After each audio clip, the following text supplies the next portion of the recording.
All right, let's do it live on a Thursday edition of Cleveland Browns Daily. Merely Bo, the great Z, and what an awesome way to start the program. I see what you did there. On the precipice of WrestleMania, one might argue the most important WrestleMania of all time. We are joined by the most must-see WWE superstar of all time, our own, The Miz. How are you, sir? What's up? How are you? You guys doing okay? We're great, dude. I mean, it's the kid has been so excited next to me for this weekend, all week, and to have you on, it's a real thrill. This is a big one, buddy. Big one this weekend. Well, it's WrestleMania 40, and anytime you have, The Rock coming back after 12 years, hasn't wrestled, and doing what he's been doing for the past, I guess, month, has been absolutely incredible, fun to watch. And then all the other superstars are literally like, you look at Roman Reigns, Cody Rhodes, Seth Rollins, Drew McIntyre. We are all on, and myself, for R-Truth, we're all the best we've ever been. And the crowd is really piling in. Our shows are all sold out, like every time, usually like at live events, in my entire career, live events aren't usually like sold out. They're like, 50%, 60%, 70%, 3,000, 4,000 here. It's like 10,000 every night. Like, it reminds me of like the Attitude Era. If you remember the Attitude Era, everyone would walk out and the crowd would react to everyone like it was like blowing the roof off the place. And it's kind of the feeling nowadays. And with WrestleMania 40, I'm in a six-pack ladder match for the tag team titles. Myself and R-Truth, we're called Awesome Truth. And I'm excited, man. I've been watching ladder matches non-stop for the past month, just getting ready for this thing, because it's hard to prepare for a ladder match because it hurts. Yeah. You can't practice falling off of a 20-foot ladder. It is a six-pack tag team ladder match for the undisputed WWE Tag Team Championships, and they said that there will not be a winner until both sets of belts are removed and possessed. So that will be interesting to see how that plays out. The Judgment Day, the current champions, Finn Balor, Damian Priest, DIY, Johnny Gargano, Cleveland's own Tommaso Ciampa, Awesome Truth, Miz and R-Truth, The New Day, Kofi Kingston, Xavier Woods, A-Town Down Under, Austin Theory and Grayson Waller, and the New Catch Republic, Pete Dunne and Tyler Bate. And I got to tell you, first of all, let's talk about the fact that you and Truth were a tag team before, and the last time you guys were a tag team, the Awesome Truth, was to take on The Rock, I want to say a decade ago, when he came back at Survivor Series and teamed with John Cena against you two.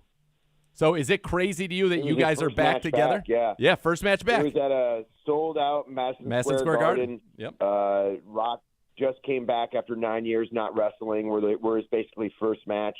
And Truth and I went on a rampage for probably about 3 months and just terrorized WWE because we felt like we weren't getting the opportunities we deserved. We never went after the tag titles, though. We went after, The Rock and John Cena and, the biggest stars that we had. And so now, getting back with R-Truth, it's like, you know what, let's get the one thing we've never had, which is the tag team titles. So that's what we're going for. And, the Judgment Day have been kind of tormenting Truth and myself. Yes. And so now it's just kind of like payback. Take away their most prized possession, and that are the tag team titles. I would love nothing more than to see you get your fifth. This match is really interesting. Yeah. Like you said, with the whole until all the titles are held. So, I guess the questions that I have is, okay, so say are they all four going to be up there? And like if someone takes, the SmackDown brand and the other one takes the Raw brand, are there two different ones, or do they like it's right. a lot of questions for me. But I've been preparing. Like I bought ladders when I found out, like, man, I'm going to be in a ladder match. I bought ladders to practice not necessarily practice at home, but you don't understand how high the ladders are until you start climbing them. Like, they're 8-foot, 10-foot, and 12-foot ladders.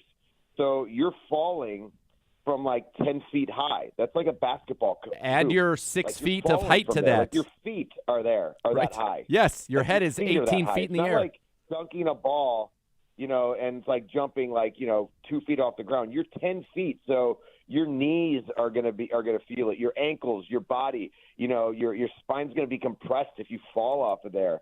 So it's a very dangerous match. Yeah. And, we always tell kids not to try what we do at home because we're trained professionals, but it's very hard to train for a ladder match. Yeah. And, I'm always trying to figure out new ways, innovative ways. And I think everyone is. I mean, there's 12 people in this match.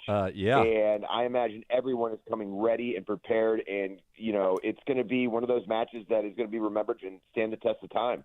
There's no doubt. I mean, you have a couple things working for you. Obviously, when Kofi's in there, he's going to do some stuff. You've got DIY and Grayson Waller and New Catch. Those people are making their WrestleMania kind of debuts in terms of matches. They want to get that moment. So Finn Balor, Damian Priest, yourself, R-Truth. I mean, you've got a lot of people in this match, a couple of former world champions and yourself and Kofi Kingston. It's going to be – I'm excited for it. But I wanted to ask you, because you were talking about Awesome Truth the first time you guys are together. Do you remember – I remember vividly being in my basement doing First and Awesome on Sirius, and at the time there was an angle where R-Truth had gotten fired. And we did the first interview with him since he got fired. And he was like, how am I going to feed my kids? And I thought it was one of the funniest things we've ever done. What people don't understand is how funny Truth truly is. Yesterday, we went out and we tried to find the best Philly cheesesteak in Philadelphia. Yeah, how'd it go? And I tell you, we did it for an hour and a half. We went to 5 different places. And I was crying laughing at some of the stuff he just comes up with. Like, tagging with him is like a breath of fresh air. Because I'm so used to, even to this day, like, still things surprise me. And it's very hard to surprise me. Yeah. But they do. And Truth kind of told me, like, we were at a live event. And I was like, he's like, we're just going to be the tag team that has fun. And in my head, I went, yeah, but if someone beats you up, it's hard to have fun. Your initial reaction is, I'm going to beat this guy up. I'm going to take him out. Let me tell you what I'm going to do. Blah, blah, blah, blah, blah, blah. And he was like, no, man, I know what I need to do in the ring. But when I get out there, I want the entire audience to be having a good time and to be having fun. And I was like, you're so right. Like, sometimes I get so caught up in story and in other things that I forget what's the main base. We're trying to make this audience have as much fun as possible. We're trying to make those kids have as much fun as possible with their families and their friends and just enjoy themselves. And that's exactly what we set out to do. Now, we want to win the tag team titles, but we're going to have fun doing it, and you're going to have fun watching us do it. I love it. That's who won the cheesesteak, by the way, Miss? Did you crown a winner? Yes, I did. I'll put it up on Instagram and TikTok. But let me tell you something. I went to Tony Luke's. I went to Ishka Bibbles. I went to Angelo's. Yeah. And I went to, I can't remember the other name. And then Gino's and Pat's. I've already been to Gino's and Pat's, so I know what it tastes like. So there is one clear winner. Really? Like, literally, like, there's 2 that are above. It's like a ranking, right? Mm-hmm. There's 2 that are above and beyond all of them. Like, it's like, wow. Obviously, all the cheesesteaks in Philly, that's basically where it's created, right? So, I mean, that all of them are good. Like, all of them are very good, right? They're better than average, better than everything. Now, granted, when I was in Cleveland, I worked at Mr. Hero, which is known for Philly cheesesteaks. So right. I know what a Philly cheesesteak should taste like and should be. And so I like to consider myself a good cheesesteak connoisseur. A connoisseur. And so I used to flip them. I used to make them, like, for my entire, like, high school career. Like, I literally would spend my summers and weekends at Ridge and Dennis and Mr. Hero flipping cheesesteaks, to try to buy my first car, which was a 1988 Firebird. Aging myself. It was 12 years old at the time, but still.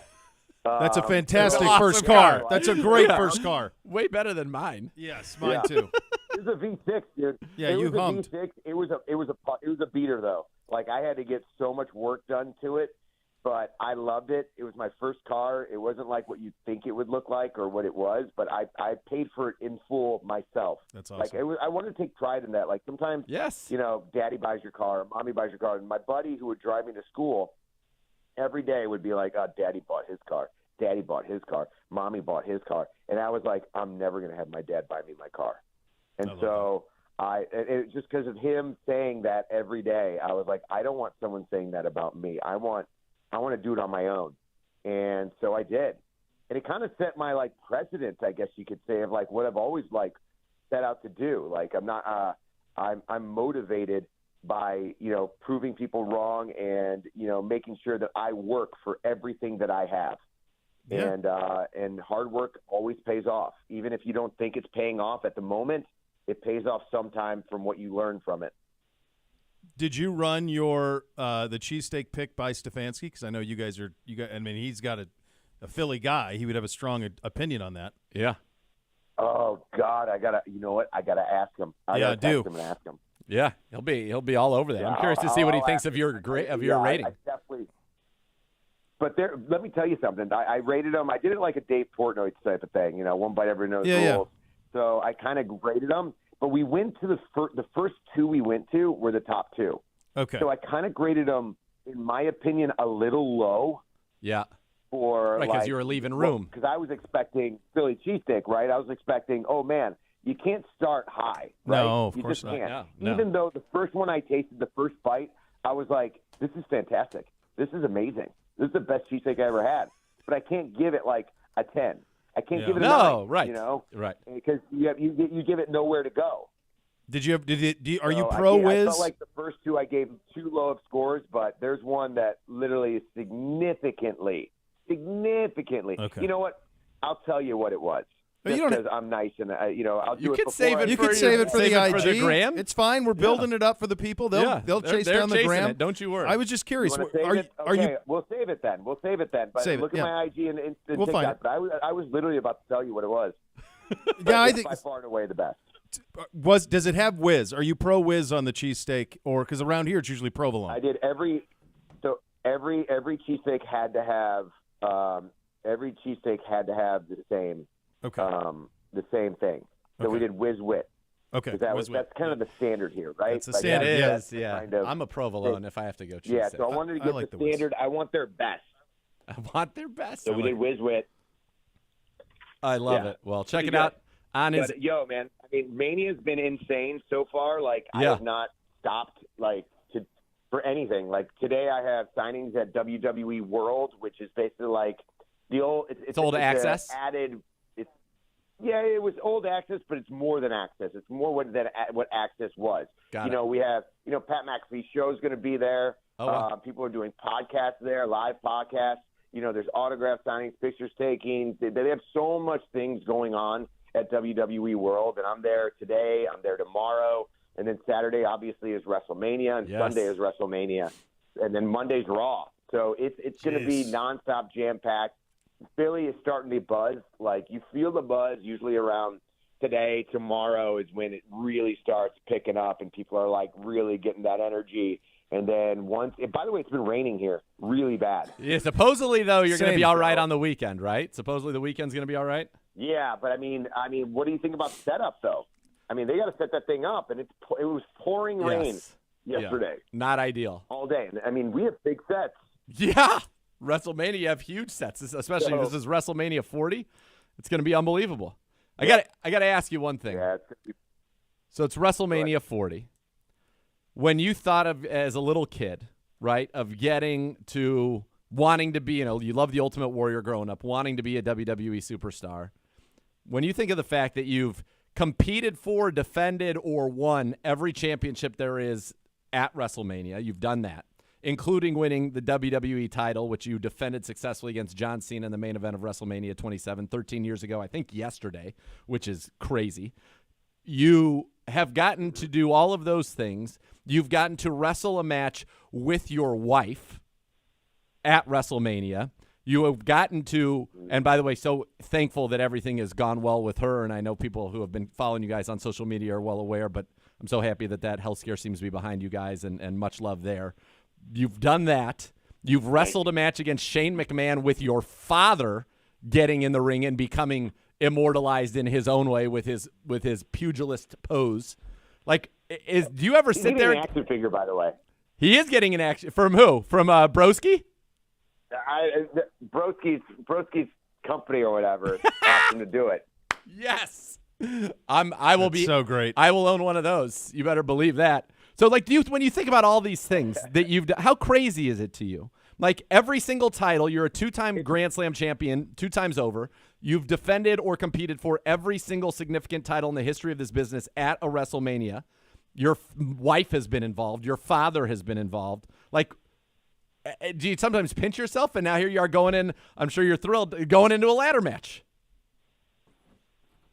Honestly, I pinch myself all the time, and it's just, you put it like that. Like when you're going through it and you're going through your life, you don't think about it, right? Until someone literally just goes, "Hey, you've done this, this, this, and this," and you're like, "Oh, yeah, I kind of have."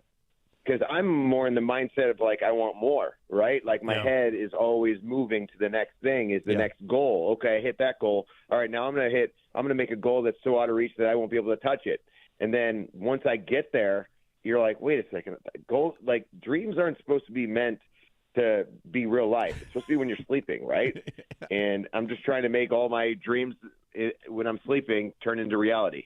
Well, you've done great. You've done a great job of that, with one exception, and that is winning the Awesome Fantasy Football League. So hopefully, maybe one day you too can know what that feels like. I don't know what it feels like to main event WrestleMania. You know what, that day, but I know what it feels like to win the George 3 times. That day will be the end of you, my friend. I got to have one thing over you, dude. That's all you got. I got to have one thing. He just said that's all you got. That's all I got. Fine.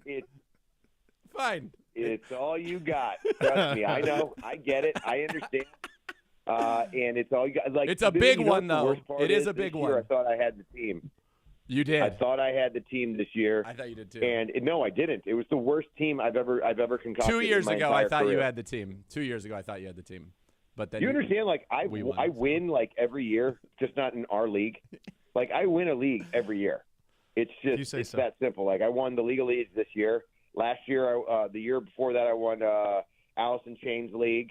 You know, I win leagues. So what you're saying is you want to be like I'm bad at the Awesome Fantasy Football League with you guys. You want to be like the Broski, the king of the Indies. Well, we're saying, why don't you come over here to the big leagues and get it done? I'm gonna get it done. I'm gonna get it done. It's got to be this year. It has to be. It has to be. Well, let's start it by winning the tag team titles for the 5th time in your illustrious career with R-Truth by your side, and then let's see what you can do this fall. But dude, I'm so happy for you. I am gonna be glued to the television. I can't wait to watch. It's gonna be unbelievable. WrestleMania 40 is gonna be out of control. Thanks, man.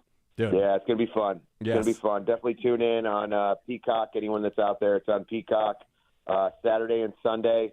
You're not going to want to miss WrestleMania 40. It is going to be absolute pandemonium. All right, I got one last question for you. Besides your match, what's the one match you're most looking forward to? I think everyone's pretty excited about The Rock and Roman versus Cody and Seth. Curious to see what happens during it, and then I'm also curious on the second night. You know, with Drew and Seth, as well as Cody and Roman. Like, I want to know. I want to see what happens there. Right? So it's going to be pretty awesome. Are you hoping that he finishes the story? I think everyone wants him to finish the story, right? I mean, I think that's what you want, right? Yeah. Like, I imagine Cody has a lot of, like, if you don't, it's hard to explain this, but Cody has a lot of pressure put on him right now, like more pressure than anything. I mean, this is the biggest WrestleMania in history, right? Yeah. And it's in Philly, sold out. He has a story to tell. And he put himself in this position. He says, I have to finish a story. He didn't get it done last year. He had to wait an entire year for this moment again. And if he doesn't get that done, that's it. Like, he's going to lose. Like, in my opinion, and this is just me speaking as a person that's done WWE for a long time, I don't know any information, right? Of course not. I see what I see, no scores. And I know I've learned what I've learned throughout being a WWE superstar. If you don't finish the story this year, you're going to lose your fan base. Like, people are going to start being like, you know what, he's never going to finish this thing. Like, it's just not going to happen, you know? So he's got an immense amount of pressure, and during that pressure, do you sink or swim? And in my opinion, Cody Rhodes is the type of person that swims. And not only does he swim, he'll give you a butterfly, a breaststroke. He'll give you every type of thing that you possibly need. and will go above and beyond to make sure that this WrestleMania is one to be remembered, and you close out the night on a feel-good moment. And that's what I think everyone is hoping for. Can I give you my you can't. Go ahead. Yes. All right. Give me your opinion. What do you got? Can I give you – this is my fantasy booking. You ready? Here we go. Got it. All right. Go. Night 1, main event, The Rock, Roman Reigns against Cody Rhodes, Seth Rollins. They win. Rock and Roman Reigns win. You can get a rock bottom, spear into a people's elbow, whatever. They win. Now it sets the scene for Bloodline Rules Night 2, which means there are no rules. Anything goes. Cody and Roman have this awesome match, and, of course, the Bloodline gets involved. Solo and Jimmy Uso, and The Rock, and maybe they even bring some new people in. Everything. They're throwing everything out there to try to stop Cody Rhodes. But then all of a sudden, the glass breaks. Stone Cold, John Cena, everybody comes back. Mama Rhodes is getting involved, smacking people around, and it evens the field. So now it's just one-on-one. Cody Rhodes, Roman Reigns.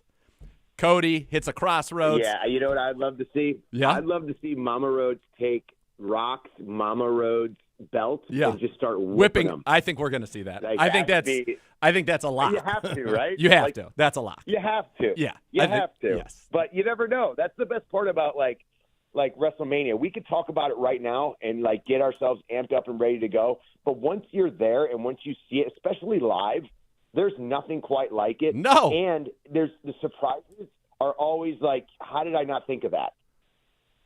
Exactly, and that's why it's WrestleMania. I've been to more than a dozen, and I love it every single time. All right, hold on. I'm not done yet, though. Yeah, now I'm not done. Do you realize everyone's been telling me like, hey, where's your friends at? And I go, yeah, I don't know. Well, Only Gary's coming. I'll tell you. I'll text you, Gary. I'll text you and tell you Only why. Gary's coming. I'll tell you why I'm not there. God bless Gary. Hold on a second, but I'm not done. Does your audience know Gary? I mean, how could they not know Gary? I'll say this about Gary. Without Gary, none of you would have the lives you have today. Full stop. In his opinion, yes. It's kind of true. It is. Kind of true. So, all right. Yeah. So I talk about all this and then, craziness. and then Just listen. Scotty's not coming. No one's coming besides Gary. That's it. And everyone is like, where are your friends at? Where are your friends at? Where are your friends at? Tell them I I'll was be like, there I next don't year. have any friends anymore. You have friends. Come on. All right. Hold on. Let me finish my booking. I don't know, man. Will you let me finish my booking? All right, go. All right, so then it Go gets ahead, all the schmaz happens. Everybody comes back. All the big pops, Rock, Stone Cold, Cena, blah, blah, blah. Ends up one-on-one, Cody Rhodes, Roman Reigns. Cody Rhodes hits him with the crossroads, finally gets the 1-2-3. The story is over. He finishes the story. Pyro's going off. He's celebrating. All the Cody crybabies are losing their mind, crying tears of joy. It feels like this is a great thing. And then all of a sudden, the final boss gets on the mic and says, I'm the final boss. It's not ending like this. You got to defend that title one more time right now against me. And then The Rock beats him, walks out with the title to perhaps a riot in Philadelphia. Your thoughts? Oh, my gosh. I didn't think of that one. That's a new spin on it. What do you think about that?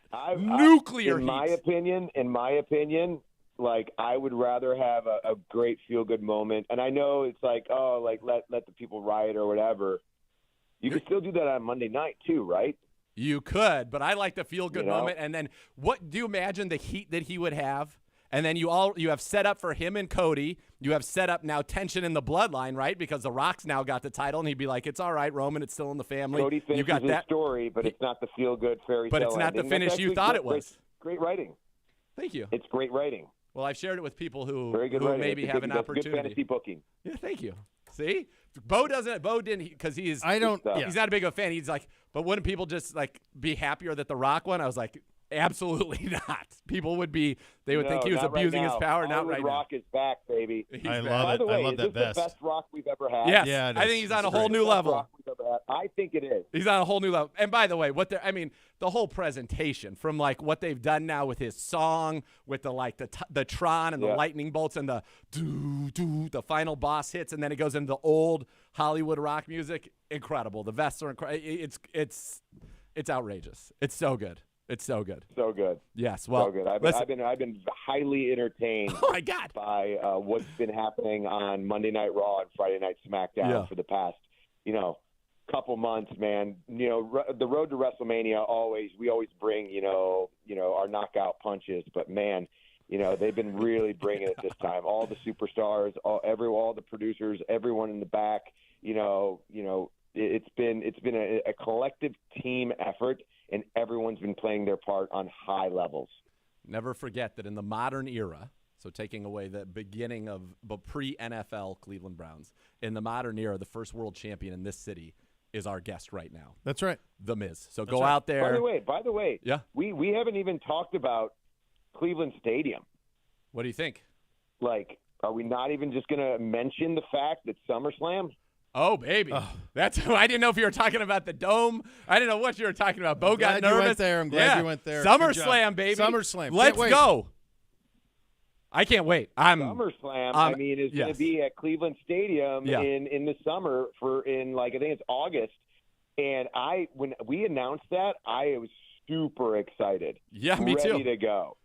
And I'm actually going to be doing all the media for the on sale. I think it's in April 18th or 19th, something like that. Dude, let's break some bread. I fly in the Wednesday night, and then Thursday night, Thursday morning, I start at 6 a.m. and do all media. When do you leave? So hopefully I can get you guys in. Yeah, when do you leave? I leave that day. On that Thursday? Okay. I'm in and out. Let's break some bread on that. That I'm in and out. If there was a Guardians game or a Cavs game, I would have stayed, but there isn't. So I was like, all right. By the way, the one benefit of my fantasy booking that I just laid out for everybody, you're welcome, and they should use that, by the way, is that it has The Rock as the champ, which means in Cleveland at SummerSlam, what better story could there be than the hometown boy, The Miz, challenging evil Hollywood Rock for the title at Cleveland Browns Stadium? That would be amazing. Listen, I'm available. I'm available. It would be. You're available. Thank you. I'm available for a few month booking run. Tell thank you. Tell Goertz I'm available to join the team for a few minutes.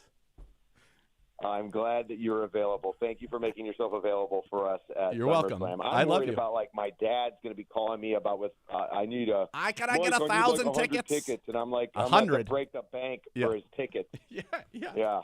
Well, listen. You know how he gets. Of course, but I think it's because he's so proud of you. Are we going to get a dome?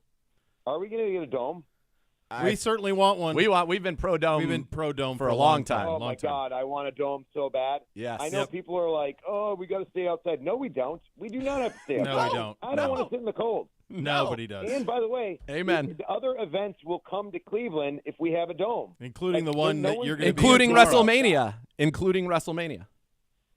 I agree. We could maybe potentially get WrestleMania because we have an outdoor or an indoor. But are we going to do it at the Ford? Is it the Ford plant? Is that where it's at? That is the rumor, the location that has been talked about. Yes, in the vicinity. How is that enough room? Oh, it's like 170 How is that acres, enough room? according to reports. 170 acres would be bigger than any stadium complex in the country right now, or as big as any. Is that right? It's bigger than you think. Yes. The Ford plant was that big. It's more than that. It's a lot of land. It's much land. Mucho lando. It's right on Brook Park Road. Are they taking out all the strip clubs?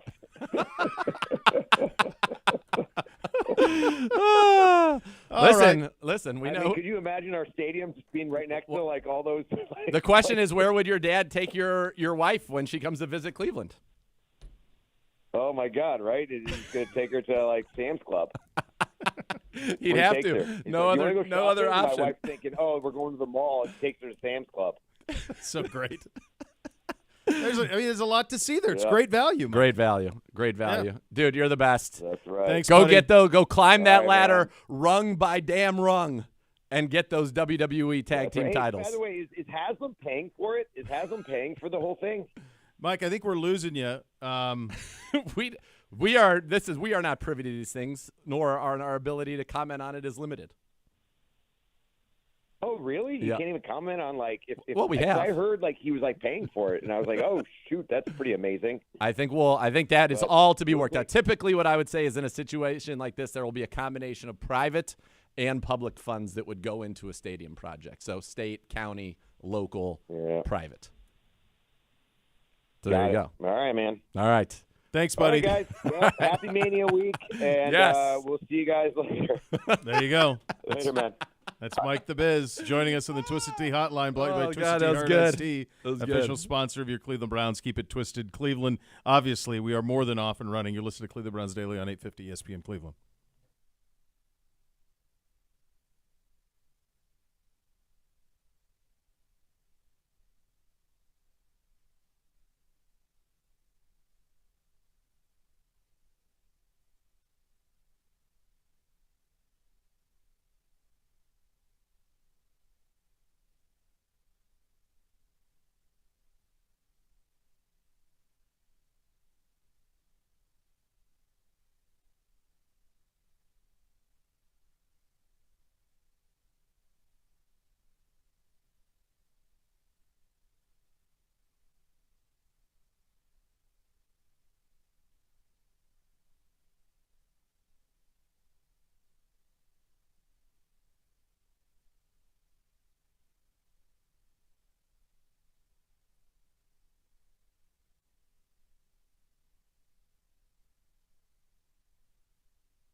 After the recent storms, if your roof is in need of an inspection, look no further than Renew Home Exteriors. They're my guys. Renew offers free roof inspection. Using cutting-edge drone technology, artificial intelligence, they assess the damage quickly. They do it accurately. I've seen the technology at work. It's stunning. They're going to work directly with your insurance company to ensure your claim gets approved hassle-free. It's a win-win. Rest easy. Worry less about your roof with the help of my friends at Renew Home Exteriors. Visit renewestimate.com to learn more. You okay? What do you look for? I'm just troubled by the fact that one little earbud thing popped off. The soft.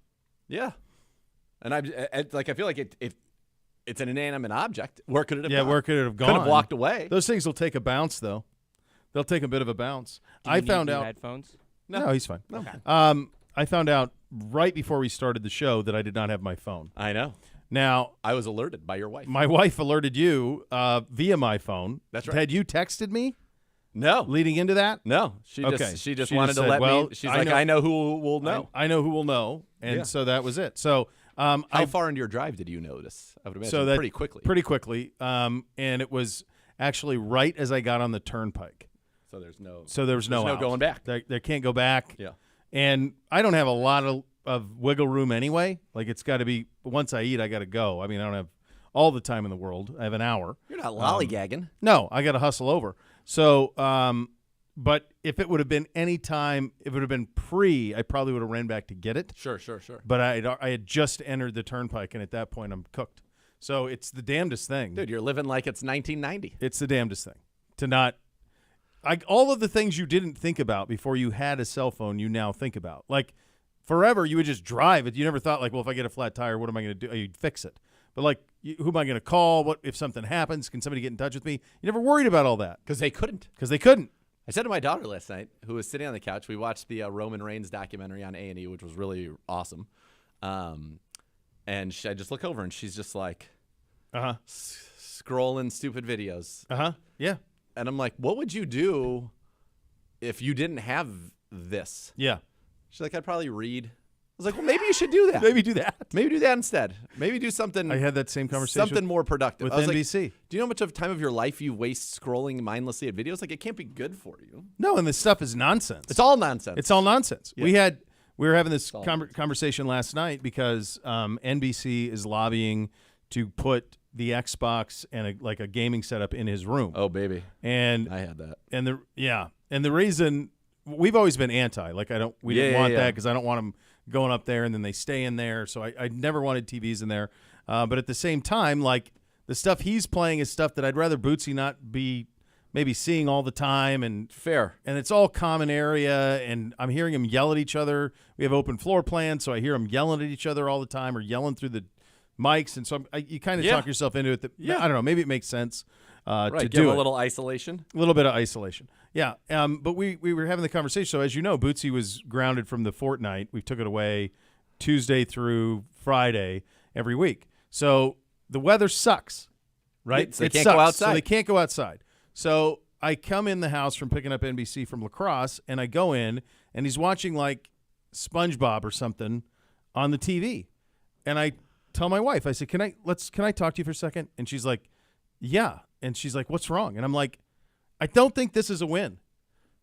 And she's like, what do you mean? And I'm like, I would rather he play Fortnite than watch this. Doing something. And she goes, what do you mean? And I'm like, at least he's having to think. He's having to communicate. Strategy, he's having to strategize. Teamwork. There's a little bit of hand-eye. Like, there's something of value that I can get out of this. There's nothing I'm getting out of him watching mindless nonsense. And it's worse on the phone, as you know. Oh, my God. My 12-year-old on the phone, like, and it's, as everybody knows, like, this is all just curated to keep you on it. So it's just one stupid video after another. I'm like, this is all just nonsense you're watching, dude.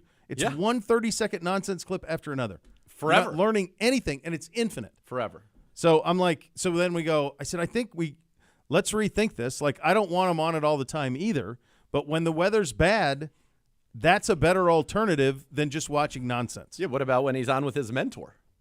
I love that. I've told you that. I love that when he's on with you. I love it I like it when him and his brother play. Yeah. And they team up. They got to work together. That's great. I love that. So that's good. I'd rather have that than just staring at nonsense. Yeah. I'll be honest. It helped me bond with my son for sure. Yeah. Like, for sure. There's no doubt. Yeah. So we made a change. So he's back. He's back in. Right, but not infinite. No. Like, there's certain check marks that he has to do every day before he can get into it. He can't just get home and then do it. He cannot do it in the morning because I'm not getting back to him waking up at 5 o'clock in the morning. Nothing preschool. No. That's outrageous. That's outrageous. That's a bridge too far. Yeah. So, by the way, that was fun with the Miss. That was great fun. Yeah, that was great fun. So we had, and I think you and I asked Stefanski about it, but knowing him the way that we do, I don't think he gave us an answer. No, but he does, and I wasn't able to get he has a pizza place. Yeah, but I think he had a cheesesteak place too. I'm sure he has a favorite, but the pizza place he felt so strongly about, he had it like brought in for the team. This is from this is Island Bum. I did the cheesesteak tour last year over a fall weekend. 9 different places, had nothing but cheesesteaks. 2 clear-cut winners. Sonny's Downtown was the clear winner, and then Tony Luke's under I-95 was a close second. Okay. So that's his answer. I'm curious. He was about to give it to us. Like, dude, I know, but you can't build up. You're Yeah, going to I release know. this on the gram and then just give a little spoiler on CBD. You gave us plenty. Give us 30 minutes. A bomb with the Miz. yeah. We No, talked. it's We had George Mizanin shout-outs. We had it all. You had By the everything way, you'd need. A George Mizanin figure made by Cardona's company is going to be outrageous. I didn't know Cardona was doing that. He does it all, dude. He does it all. He really is. He's He a is. one-stop. He is a money-making genius. Yeah, he's doing great. That's He very good. should be called Monetization Cardona. That'd be his. That'd be a good one. Gibby's stuck in Florida. So one time it feels like, man, that's a tough situation. But when you've had like 2 vacations to Florida, This is his second quote, vacation unquote, consecutively. extended. Yeah. Now, he will claim that he's gone to great lengths to try to find his way home, but this is 2 trips to Florida within a month where he has picked up an extra day vacation, At least an extra day twice. Yeah. Texted Consecutive Griff trips. and I at 12:15 this morning. Said, "Good morning, gents. I'm stuck in Florida. We need to figure stuff out." 12:15 this morning or last night? Well, 12:15, like right after Saying- Like midnight. noon? Saying no, 12:15 right after midnight. Okay, Saying good middle of the morning, night. thinking Griff and I were sleeping. Both of us were not, and read it immediately. Oh, my God.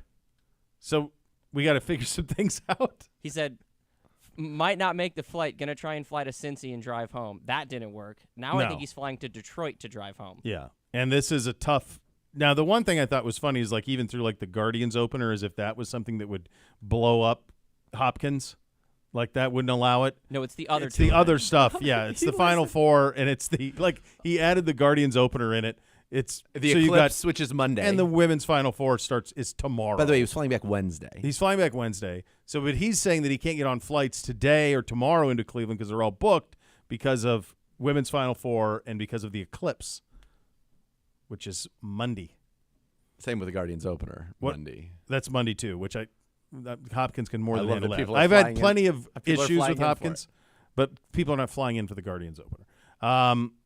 So the one thing I will say, now I usually fly in a party of 5, Yeah. and that is next to impossible to rebook. Yeah. Everything's oversold. 2. Every flight you're on is oversold. 2 or One and 1 is usually quite doable. You would think. You I would mean, think, he's yeah. what we've And yet, heard. at least in one instance, you think it would be very doable, as opposed to twice being extended vacations. It's good though because now we have this in our. This is a move that we have in our back pocket now. Well, right, and he's not going to have any ground to stand on No, for a long time because he's had 2 vacations No. extended. maybe what he needs to do is actually listen to our great ideas about shows for the off season. That's so what that he should do. He We should can all take just notes. have extended. Well, they should just get to work on it. They should show some initiative. They should just Say do that it. we've heard great Yeah. ideas from I agree. 2 ginormous bees, Huge. Big floppy bees. humongous, Absolutely. and they've given us the wisdom. All of the Victory Monday shows are ready. Like all I'd have to do is drop them in a folder and we could play them. Like those. Okay, are so that's 11. So that's 11. You're halfway there. Halfway home. All Uno, you got to do give yourself an up arrow. And Up arrow. Let me know when you're on the first game when that's in the can. get that first game edited into and a then, 2-hour format. And then guess what? Yeah, another arrow. Another arrow. Get your arrow up there, Uno. Yeah, Good job. put it up. Good job. Good job. Very good job out of you. I like another arrow down for Gibbe too at this vacation extending. Fake vacation. Yeah, the fake travel issues again. By the way, you were Randomly. talking about they were talking. I did notice that he never has any trouble getting down there. No.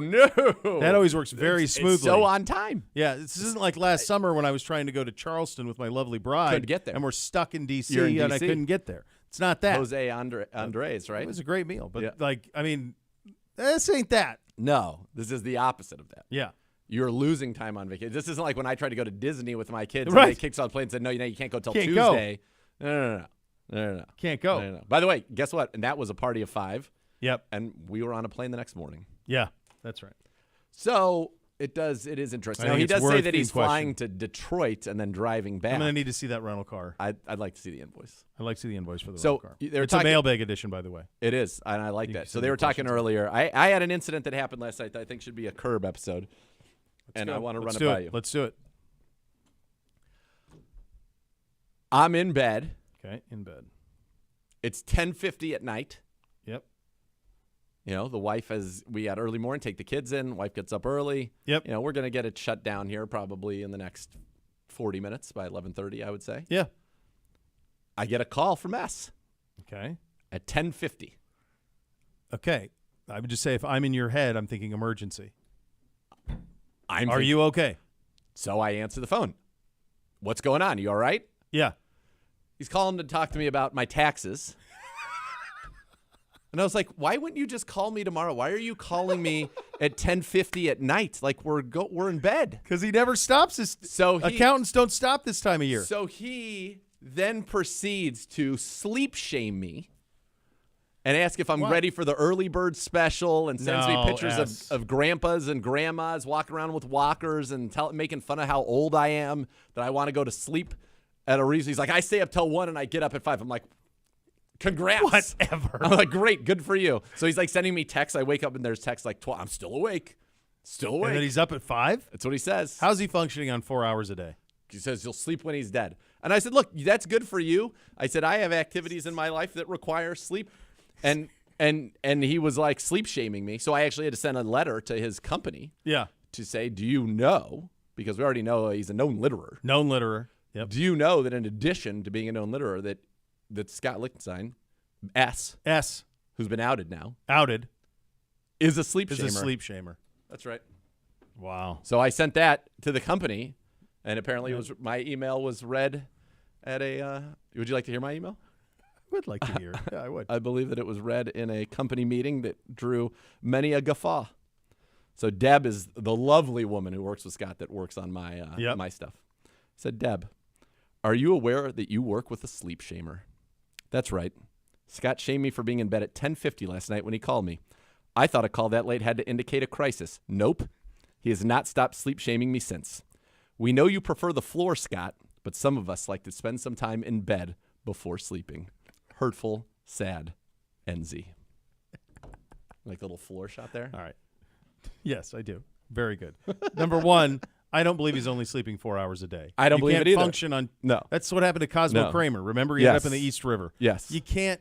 That's impossible. So no one's sleeping 4 hours a day. That doesn't work at all. Second of all, I am lights out right around 11 every night. That's it. So I'm up early. Yeah. My natural That's it. rhythm would probably be midnight. Sure. But my wife and then is a little what would on your the wake earlier. up be then? On a midnight go to bed? 7 to 8. Okay, so 7, right. Yeah. So my wake up is between 5:30 and 6 o'clock. Yeah. So 11. Yeah. That's it. That's it. Yeah. Sad S. Yes, I know. Very sad. I'm telling him right now that we just discussed. We did a whole seg on his. He'll like that. Yeah. He'll very much like that. Oh, by the way, in the lot today. Yeah. So Montana license plates are designated by the first number in the plate. You know, like how on our tags it says Summit or Cuyahoga or wherever the county, it says it in the sticker. I believe it says it on the sticker. So in Montana, that number tells you the county. The number tells you so the first number of the license plate tells you the county. Okay. Okay. So the county I grew up in was a 26, but this airport that I would fly out of, which was 40 minutes away, was a 2, Great Falls, Montana. Okay. In the lot, I parked right behind it today, is a car with a number 2 Montana license plate that was purchased at a car dealership where I purchased my first car. Really? Taylor's Automax, I think was the name of it. Right in our lot. Now, who would that be? Mr. Zagura. Let's get Jay up here. Let's get Jay on it. Let's get Jay on it. Jay would know. You want answers? I want the truth. Jay's got answers. Yeah, he knows. He can get you a toe.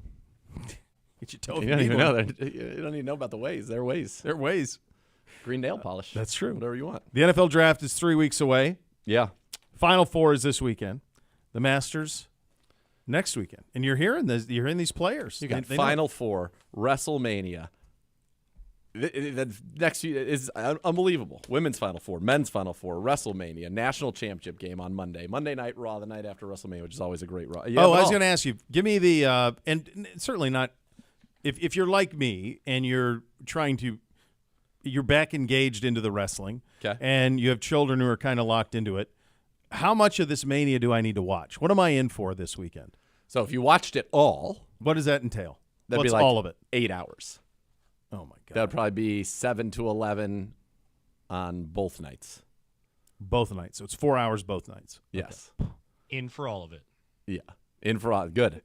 So what I'm going to do is I am going to big screen the Miz's match for Yep. sure, and then I'm going to big screen the tag match night 1. I will second screen the entire show, but those are the two that I want to be like dialed in. Dial for. into what's happening. And then I want to So be. when will the tag match will happen at the end Saturday, right?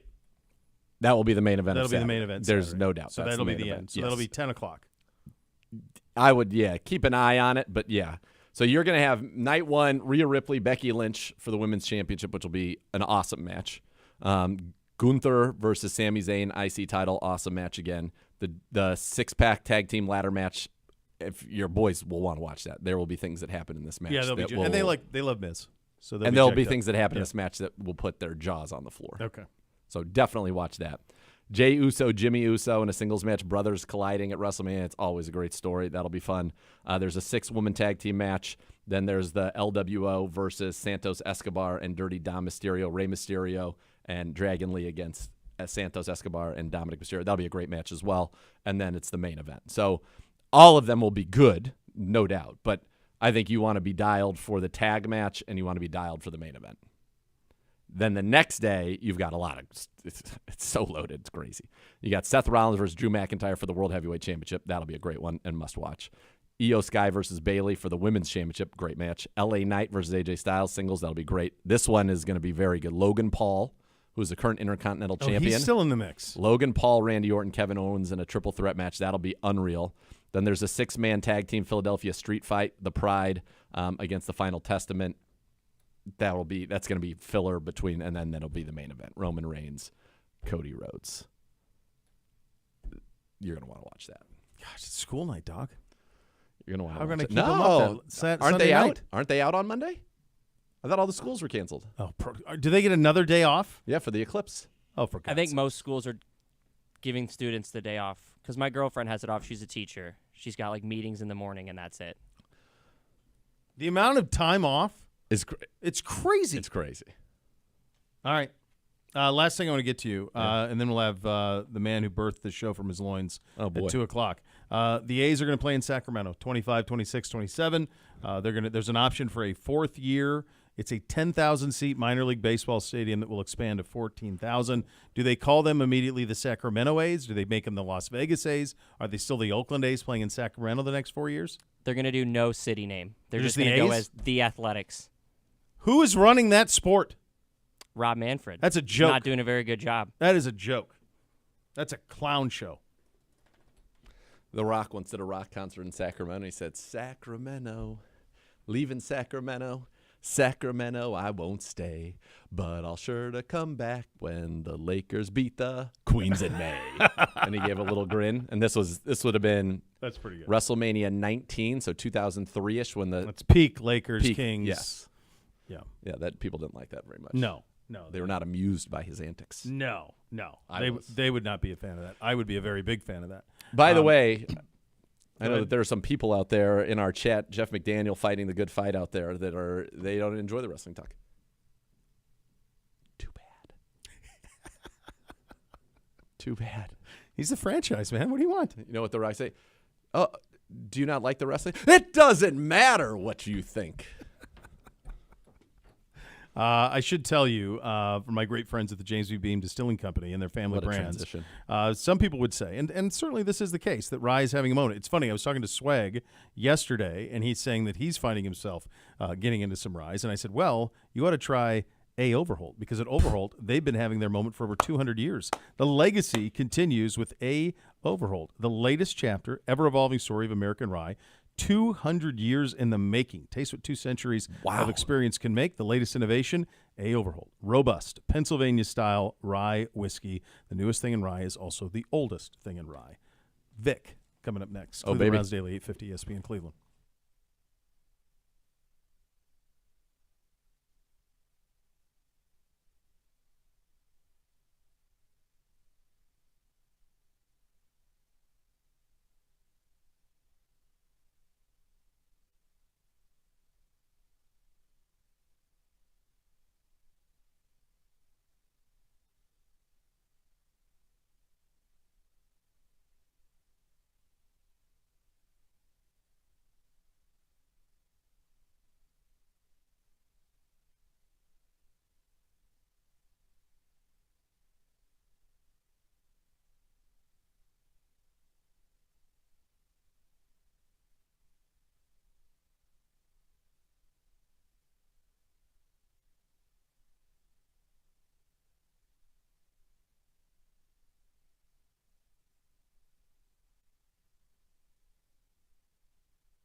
When a medical mistake cause you injury, call the medical malpractice attorneys at 1-800-ELK, Ohio. Elk and Elk's proud partner of your Cleveland Browns. And now we head out on the Twisted Tea Hotline, brought to you by Twisted Tea Hard Iced Tea, official sponsor of your Cleveland Browns. Keep it twisted, Cleveland. He is the godfather of Cleveland Browns Daily.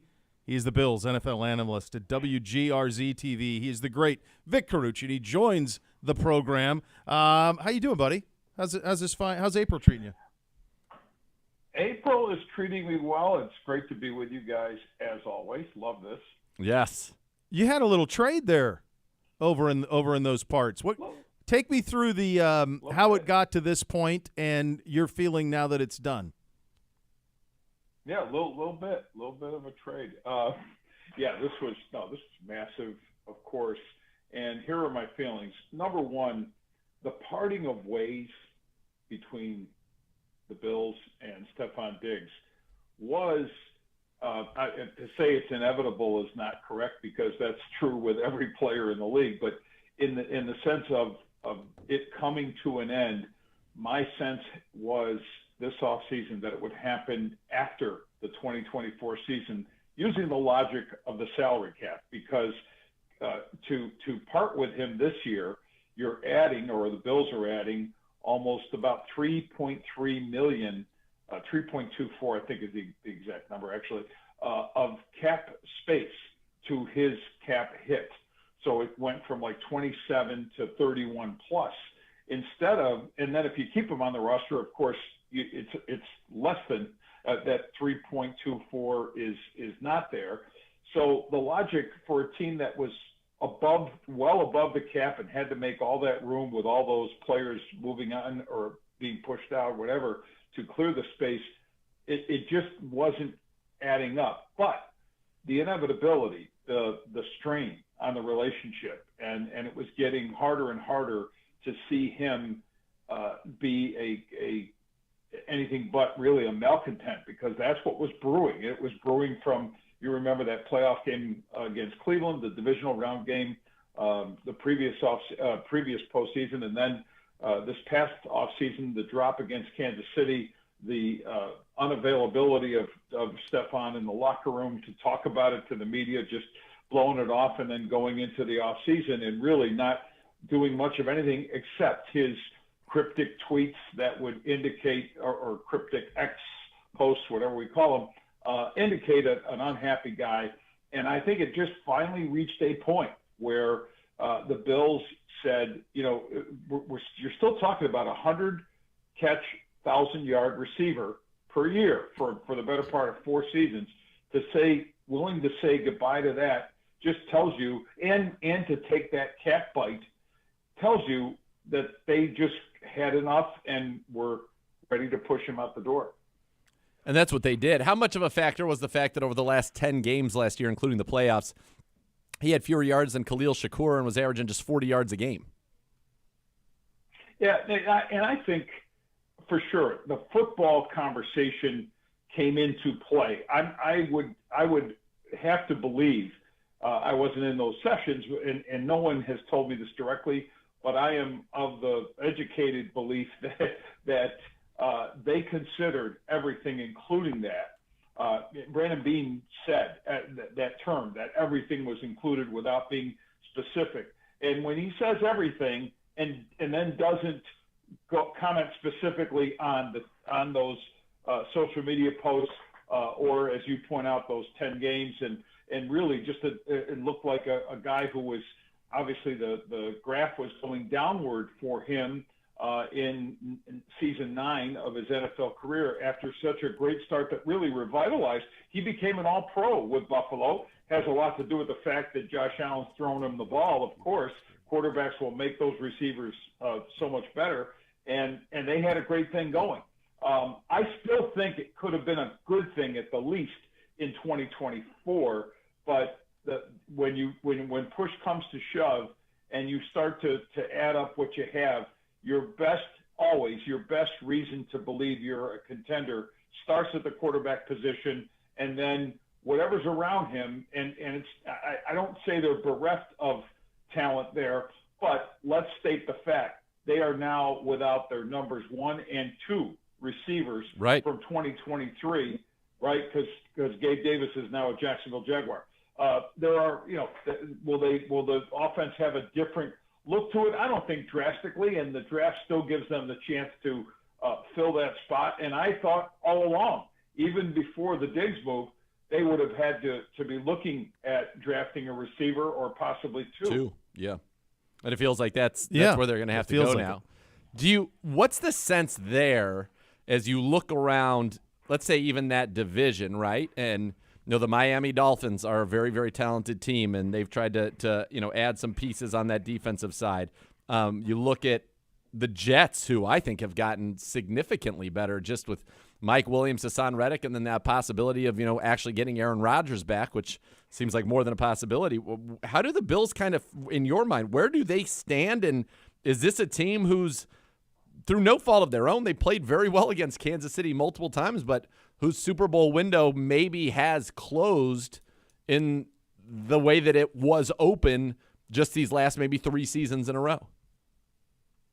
Well, yeah, you can't ignore that there has been a lot of significant outgoing mail, so to speak, right? The 2 safeties, Micah Hyde, Jordan Poyer, won't be back, and Poyer, of course, being with Miami, Hyde having a lot of neck issues, surgery. It's very likely that he, at the very least, retires, possibly makes himself available if maybe there's a Super Bowl push or something by Buffalo very late in the season, but that seems like a long shot.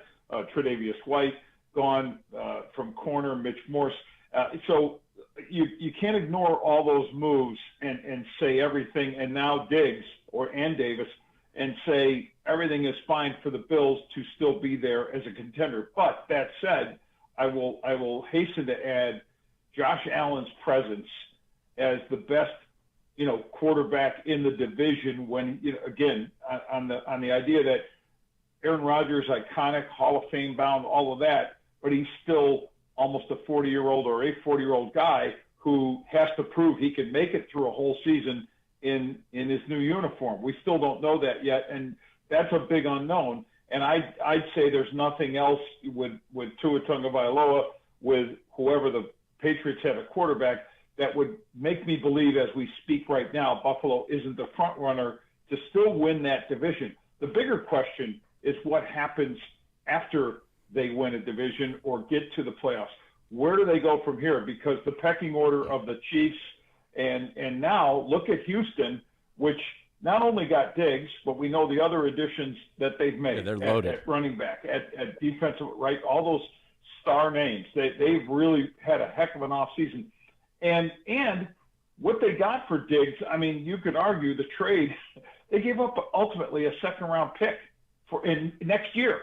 So that's not back to the discussion of Buffalo being ready to just send Diggs away. They didn't get for a number 1 receiver. That's not much of a haul at all. It does maybe give them ammunition to incorporate into a trade that could move them up in the first round, closer to maybe a better receiver if they don't feel like one is going to fall to them at 28. So there's that to consider. Brandon Beane is also known as Trader Beane, and he will make some moves for sure. They still have Dalton Kincaid, who I think as he evolves and they evolve, they'd like to have at least a Travis Kelce-like presence there. I'm not calling him Travis Kelce. I'm saying the skill set could give them a reasonable facsimile. Maybe that's an overstatement too for a guy only going into his second year and who only really started to blossom at the second half of his rookie season last year.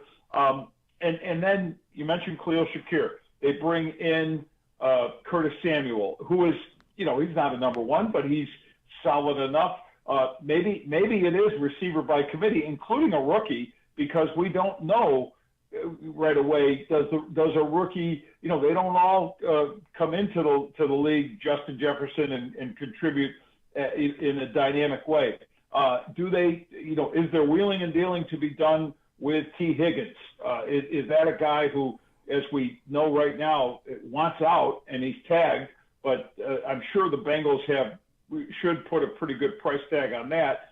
So there might be other ways to augment But back to the question of, are the Buffalo Bills still a team to contend with? I'm going to say yes, but in the pecking order, I'm putting the Chiefs above them. I'm certainly putting Baltimore, Cincinnati in some level, some order in that conversation. If not above them, then grouped with them. And by the way, the Houston Texans, watch out for that team. I mean, my God, C.J. Stroud is still the guy we saw as a rookie, and I know that could be a big ask for any rookie quarterback. But wow, and of course, the Browns in the conversation. Where is that all going to go? I think the AFC is just such and what does Jim Harbaugh do with the Chargers and Justin Herbert? You've got to believe something much better can happen there. So it's so loaded and so treacherous for teams to navigate this. If you're in the AFC, you're in for a real battle to try to go the distance. Vic, I'm curious. Nathan and I were talking about this the other day in terms of like the mindset of a fan base, and it does feel like the NFL. We think back to when we were kids, and there were many great runs, and you're in a town where they had one of them that didn't culminate with a Super Bowl, and we had one here where we didn't even reach a Super Bowl in the late '80s with Bernie and all those guys. That the fan base still looks back on incredibly fondly without necessarily having the ultimate success. It feels like now there is such a more onus on if you don't win the Super Bowl. God, what happened here, right? Take me in the head of a Bills fan now that this is no question a transition time for the franchise. You had this run, you had all of these guys, Diggs and Vaughn and the secondary and all of that. Many of those faces are gone, new faces coming in. It's a transition phase. How satisfied are they with this run they've had under Josh Allen? That is, I think, a fascinating topic, and for me to absorb it. I'm only saying this because I think the way my brain attacks the whole subject, it includes my time there, my time in Cleveland, and knowing how much the past, it was a distant past, of course, of those Browns teams with Bernie and getting in those just torturous losses in conference championship games against Denver, and actually covering those as I did back in the day when I was in working in Buffalo, and then but knowing and being educated by those there about more that the detail of that history, and then how the Browns fans continued to keep their faith and loyalty, and then team moves, team comes back, and there's still that embrace of, hey, the hope is there, and then where does it, and then chasing quarterbacks and not getting back. All of that is a parallel to Buffalo, because after the 4 Super Bowls in which they played with Jim Kelly and company and Hall of Famers that were on that roster, then there was just this darkness, these years of non-competitive teams. Again, cycling through quarterbacks, which is always the conversation, and coaches. Yep. Because when you cycle quarterbacks, you cycle coaches, and then they get to a point when Sean McDermott arrives with Brandon Beane in 2017. They make the playoffs pretty much by accident that year. It's hard, it counts, but it wasn't. That was not the schedule that they were seeing. It got more real when Josh shows up. And that's when you start having those notions and dreams that something really good is in place. And then Diggs is a part of that, very much so, when they acquire him. And the two of them carry – there were these Allen Diggs signs for the 2020 presidential elections. People made up these Allen Diggs signs. That they were the ticket. And they're still on lawns in Western New York and nailed into trees and homes. If you drive around the stadium, I don't know if they've ripped them down now, but they were there. My point is that people it's all been based on, just like Cleveland, hopes and dreams, and that's what you're investing in. The fan base has done the same thing here. Now, the difference is this. So they continued. They've been a steady playoff team, steady division winner, but they got to one conference championship game, lost to Kansas City. The divisional loss after that to the Chiefs, the 13-second game which is, right, the drive, the fumble in Cleveland, wide right, and go down the list and no goal for the Sabres against I digress, but against the Dallas Stars Stanley Cup final. And then this one, in the 13 seconds. That's all you got to say. And Bills fans get nauseated. They have a weird look on their face, and they just can't. The pain of that moment, because it's a game they essentially effectively won. Josh Allen couldn't have done it any better. The league makes a legacy rule from that game to allow overtime in the playoffs so the other team can get the ball, because Josh Allen didn't get the ball in that game. That's why that rule was created. It was created as a legacy rule to Allen and the Bills. So that makes us – but it's in a losing effort. So does it make people feel good, or does it accentuate the pain of what might have been? And then add to this many layers. I know this is a long answer, but I really think it's important to add this. They're building a new stadium across the street from the old one. I don't know if you guys know anything about stadiums being built. This is a thing in the league where teams want new stadiums. Yeah. Who knows? I don't know what you're talking about. I know you have no idea. A mayor didn't know. I don't know. What, here? Brook Park? No. Anyway, so across the street from the stadium, they're building this new stadium. And there's a hole dug, some steel is going up. Supposed to be done by 2026.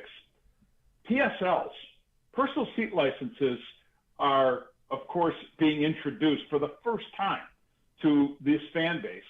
And the early numbers, now they're starting with the most expensive, the club and suite holders, and those seats. And there was a director of a funeral home, pretty, not the biggest, but one of the bigger funeral homes. Hope I'm not there anytime soon. But anyway, this guy is. We hope so too. This guy, maybe I will be. This guy, $50,000 he was told for each of his 8 seats, so $400,000 in PSLs, and that's before he pays for the tickets. And he goes on.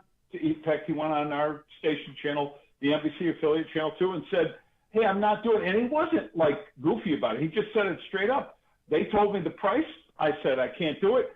He said their response was, they being the Bills, you're going to miss out on a great stadium. Okay, so how do I tie it into the whole question of fan base? You're now selling something more expensive than any of the folks here have dealt with. And again, that's before probably the tripling of cost of tickets and everything else in a stadium that's going to be 10,000 plus seats smaller than the current one. So you're fewer seats, higher prices, obviously. It's, the whole supply demand conversation, parking, concessions, all that. All right, now you're saying, what are you buying? And the best thing you can sell, last I checked, is championships. And is there one in the near future? Let's put it this way. This is the 2024 season coming up. Are they getting one in these next 48 months or whatever it is to have one that can or two that can enhance the selling of this new entity, this new stadium, which is going to be, by all accounts, a beautiful, except for the fact that it doesn't have a dome on it, which I is crazy. With, crazy. Anyway, crazy. It's crazy. It's crazy. And it's insane. So the cost of doing, I think that's where ask a fan right now in Buffalo how he or she feels about the price of what's there and how they feel about the current team. They want the current team to show them more. And you know how that is. Are they going to have a parade for Sean McDermott if there's another playoff loss, another team another falling short? Are they still going to feel good about it? All they've seen, there was a guy, you may remember him in Browns history. His name was Marty Schottenheimer. And when he coached the Chargers, did he not have double-digit wins and find his way out of San Diego at the time, right? Because that wasn't good enough. Because they didn't win, they didn't win at all. Yeah. No, that's it. When it comes, that's it. There's so many layers to it. Appreciate you, buddy. As always a pleasure to talk to you. Thank you so much for your time, pal. My pleasure, guys. Anytime. You know that. That is the great Notorious. Carucci, the godfather of Cleveland Yes. Browns Daily. Your Griff fact of the day and a Mailbag Thursday edition still forthcoming on this program. You listen to Cleveland Browns Daily on 850 ESPN Cleveland.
Be part of one of the most passionate fan base in the NFL. Join Next Gen STM, presented by Ticketmaster. Official waitlist of your Cleveland Browns being Next Gen STM. Best chance to become a season ticket member in future seasons. Visit clevelandbrowns.com/nextgen to reserve your spot today. Time for the Griff Fact of the Day. Hit it. Ew. Fact of the day, fact of the day, fact of the day. It's the Griff Fact of the Day. Matt Rempe, who is a 21-year-old rookie for the New York Rangers, is the first player in NHL history to be ejected in his first 3 games against a single team. He's been ejected every time he's played against the New Jersey Devils, including last night. Against the Devils this season, he's played 3 games. He's been 47 penalty minutes, 5 total minutes on the ice, and 3 ejections. And started the game last night with a fight. So, not only that, he's a phenomenon in hockey. In the hockey world, 6'7", right? He's become a phenomenon in the hockey world. Hockey over the last decade has phased out the fighting. You've seen less and less of it, fewer and fewer enforcers. This dude is making hay by beating, and they're the best team. The Rangers are the best team. So he's a kid. He's 21, rookie, and he's fighting over and over, and they love it. And so last night when they played the Devils, not only is everything you said true, 10 players were ejected. 5 Rangers, 5 Devils, all ejected. So they had to play with short staffs the rest of the way. They only had 3 lines the rest of the way. And he's a phenomenon at this point. Like, he's one of the most talked about things in hockey. He has 2 career points and 3 career ejections. Yeah, I mean, he fights at every opportunity. Yeah. He fights all the time. Well, he likes to fight. And they pushed it out so much fun. They pushed it out of the league. Great, all right, so here's I'm going to throw I'm going to see if I can please you with my hockey knowledge. I'm going to give you the name of a guy that, from my very limited knowledge of hockey, that I believe was a great enforcer. All right. Ty Domi. Yeah. Well, his kid was in Columbus. Is that right, though? Yeah. Wasn't he? Yeah, Ty Domi. Yeah, he played for the Maple Leafs, and he was one of those guys. And everybody had, for a while, every team had one of those guys who Marty McSorley protected. Gretzky back in the day. So there was always one of those guys who you brought him along with. They protected the face, and they were ready to go fight. And so, yeah, Ty Domi's one of those guys. But the NHL, they don't really have many of those guys. Like the guy who does color for the Blue Jackets on the television, Jody Shelley, he was one of those guys. And he's a friend. I have him on all the time. And those type of players aren't really in the league anymore. Yeah. So, like, there aren't many of this guy out there. There used to be one on every team. Every team. Yeah, every one. It used to be, if you remember the great scene in Swingers when they're playing hockey, they used to be in there. Yeah. You could brawl the game, and you could, like, bloody a guy up. Yeah, make Little Wayne's head bleed. The great one. That was the whole thing. Yeah. You guys seen Swingers? Griff has. Good job, Me, Griff. obviously not. Thank God. Griff. Up. Stock market up. We compared it to either Happy Gilmore or Slapshot when we were talking about it earlier. So about how much he fights. Yeah. It's Happy just Gilmore, it's I like that. it's something that used to be in the league all the time. That every team had an enforcer, and you would have the fighting, but they just don't have it. So this guy's been a phenomenon. Like, the whole league's talking about him, and they're saying we got to get more fighting back into the sport. But it's a slippery slope because a lot of those guys who were enforcers in the 90s and 2000s, there's a lot of suicide. There's a lot of brain damage that happened for those guys. Yes. I mean, it's bare-fisted fighting. Bare knuckle brawling. Yeah. So it's always a slippery slope for the league. You did see Sandler on with your boy DP that Gilmore 2 is happening. That it's happening. Yeah. Yeah. Oh baby. Unfortunately, the heckler just passed. He did. Bob Barker's not around anymore. No. Sad. Give me a you did your WWE storyline. What's a storyline that would be satisfying with Gilmore 2? Isn't it going to have to be like his progeny? I don't think we're going to see Gilmore and Shooter on the senior tour. That doesn't feel like that's that. But is it like, is he like a hottie toddy Gilmore now? Like, he made all the money on the golf and his kid's a punk, and now he's got to try and rein him in or rediscover his zest for all of that. I don't know. Who's the actor that does that? It's a tough needle to thread. Odd sequel. Yes, it's an odd sequel. Yeah, those are the you last don't have Chubbs. You have no Chubbs. No. Well, he his grandma died in the movie anyways. Oh, right? yeah, that's true. Yeah, but he would come back like Obi-Wan Kenobi. Right. Yeah. Those are still my 2 favorite, Madison and Gilmore. Those I haven't seen anything Sandler's done in probably 20 years. I don't think you need to. I've seen Big Daddy. Big Daddy was great. That wasn't bad. But it's not on those two's And what's level. the Bobby Boucher? That was all right. Yeah. Waterboy. Waterboy's okay. Waterboy's But Gilmore and Waterboy's- Madison were Well, yeah, on next level. another level. Another level. All right, good job. It is a Mailbag Thursday. We will do that coming up next. You'll listen to Cleveland Browns Daily on 850 ESPN Cleveland.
Ever thought about hitting golf balls inside Cleveland Browns Stadium?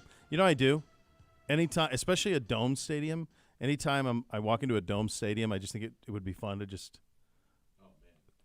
Especially in a golf dome. It'd be It'd incredible. be so much fun. Yeah. Your chance to do this will be Upper Deck Golf. Play an epic round of golf inside Cleveland Browns Stadium. It's June 21st and 22nd. Enjoy a unique VIP golfing experience while hitting tee shots from the upper deck throughout the stadium down to custom greens on the field below. For more info, go to upperdeckgolfing.com. Book a tee time. That's upperdeckgolfing.com.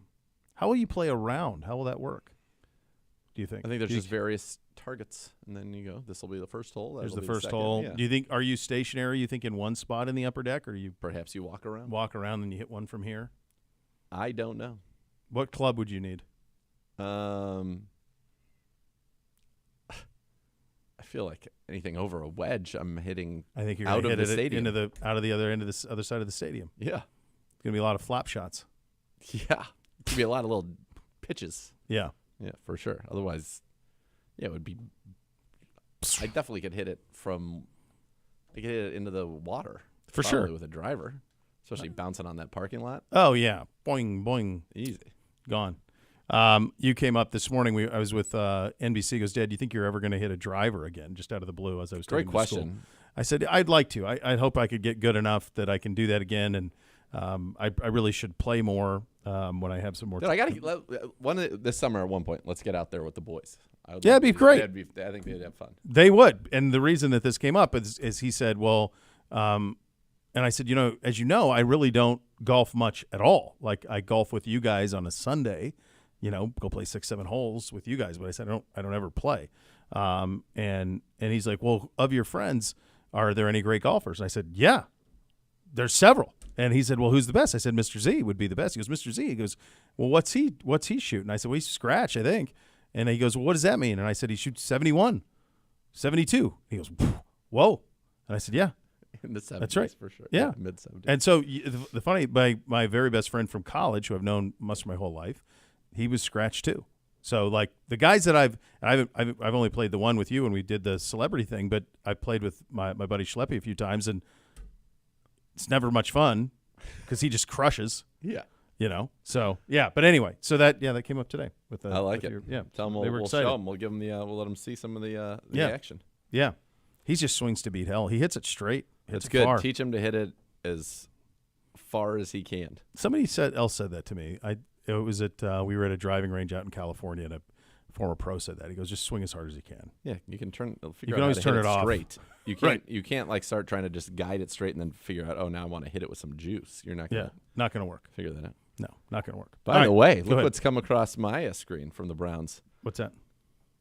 Radio producer at BGSU Gibbs and staff writer at Kelsey Russo explore two possibilities for the Browns' second-round draft pick. Draft on Tap, presented by Bud Light. Wait a second. Is this the BPA? I think it's the BPA. It's just an article. It's just an article? It's an article? I Is there a think video so. component? I didn't see any video. I just read through the article part of it. With that in mind, this is the first mock draft for ClevelandBrowns.com. Staff writer Kelsey Russo and radio and podcast producer Jason Gibbs make their own predictions for the Browns' second-round pick. Come on. Wait a second. Gibbs, okay, kids, back at it again. If you don't like my picks, blame Kelsey. She made me do it. Smiley face emoji. I'm not Sister. making this up. Okay, This is maybe all real. not. I'm thinking more about the position than the actual name for now. Defensive tackle. Oh, the Browns go best player available here and continue to build depth. They're saying OH, I'm guessing. Build depth on the interior defensive line. He had a big Senior Bowl week, which helped him. He's a guy that Jim Schwartz might be able to move around in his defense, and who doesn't love the Browns drafting a Buckeye? Kels is locked in on Malachi Corley. Yeah, She gets it. She knows. that's Uno's. I think there are a lot of fans of Malachi around. Gibbe.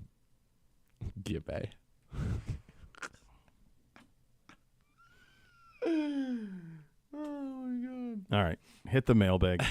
Come on. What's better? We should literally just leave. I mean, that was what's better Next than, level's what's next. better than what just happened? Nothing. No. Go ahead, Uno. I don't have any questions. I thought they send them to you guys. Oh, for God's sakes. Uno. All right. Enough Nobody from the has my clown. Twitter. Uno. Well, why? We need to. Why is BGSU Gibbs being in all the tweets? We need to have you in it.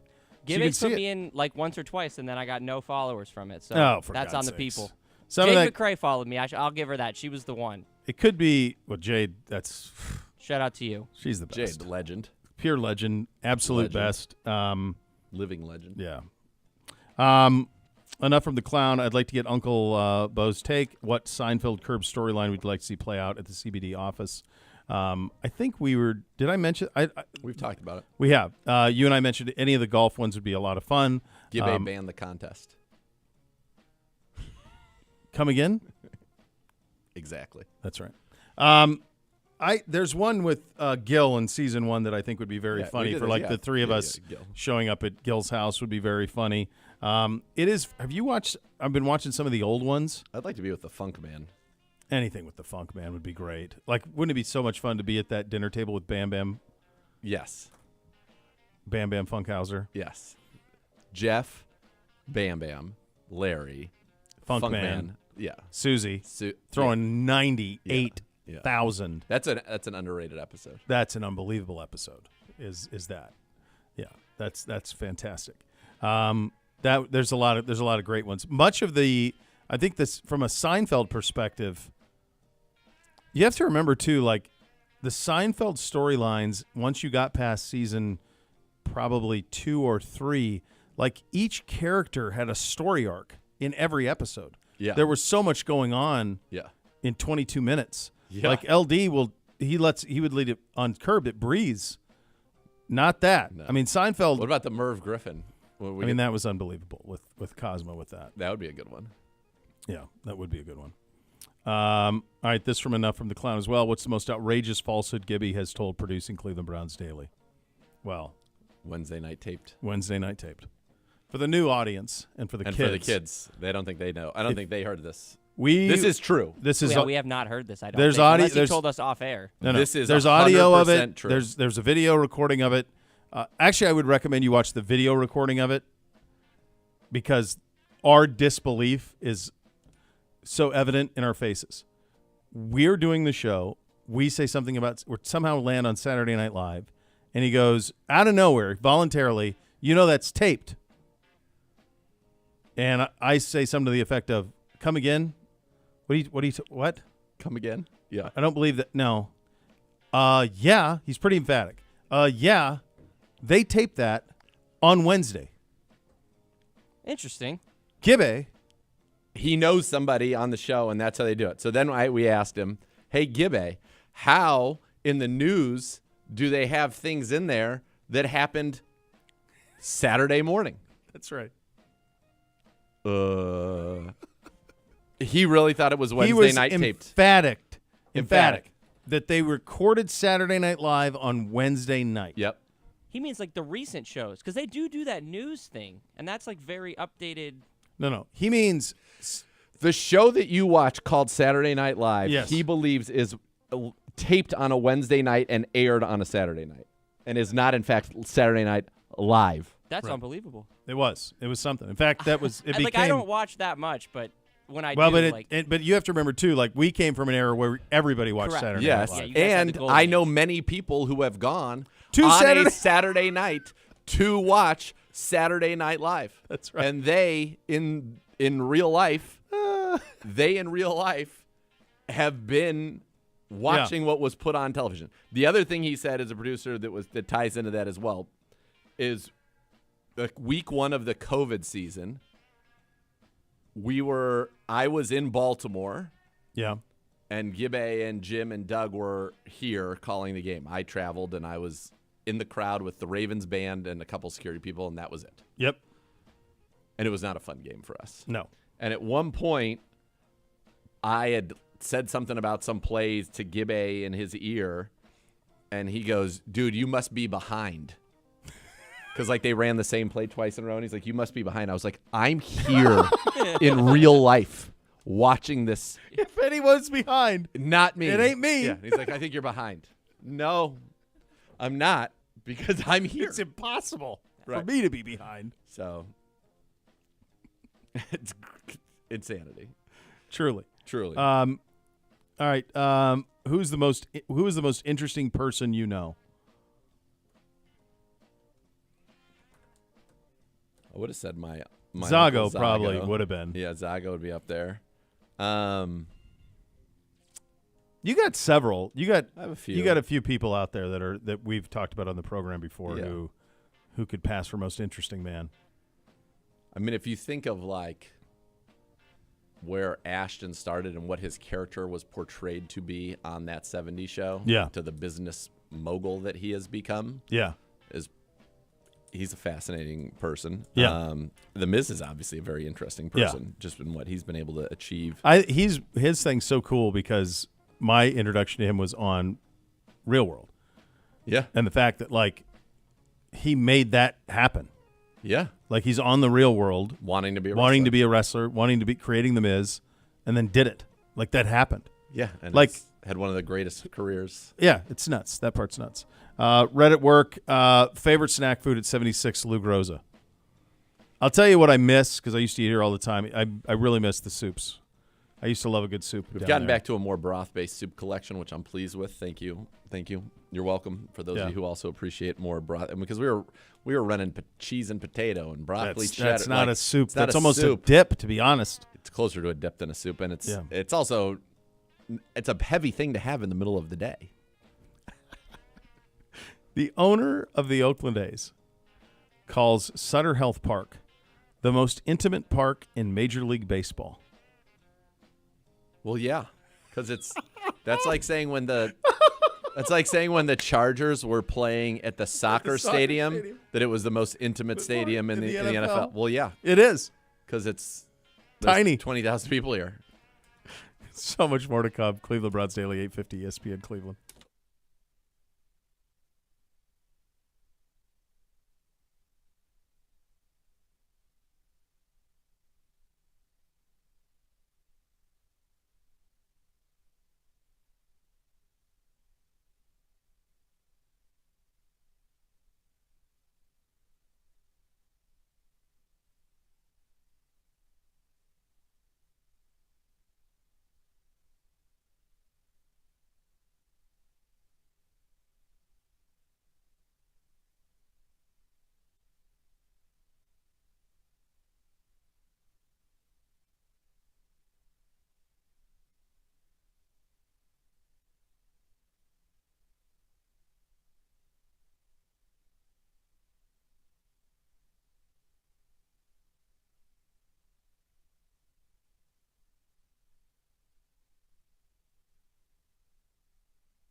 All right, so we're out. No, we're out tomorrow. We're out tomorrow, and we're out Monday. Well, tomorrow we're at the on location. We're on location, but we will not be on the air. There will be a podcast 1 minute that you can get that will be posted online. But we are going to be alive at the Great Lakes Collectors Convention presented by Greenie Sports Cards tomorrow in Independence. There's a card to you and a card to me, which I'm excited about. I hope they're physical. I'd like a card. Jeremy, if you're listening out there, that'd be great. We would like a card. And if there's a physical card, that would be great. It even has the eclipse in the upper right-hand corner. Like, it's pretty. I like it. Look at the deets. I saw it. Look It's at the great. deets. I love 30, the deets. I think it's 30. great. Yeah, wonderful. And then we've got Monday It's the eclipse. And it's Guardians opener. Guardians opener. So that's how that's going to be. So we'll be back Tuesday. Gibby may still be in Florida. Who knows? Who knows? It's all in play. Yeah. Next level's next. Thanks for listening, everybody. Cleveland Browns Daily, 850 ESPN Cleveland.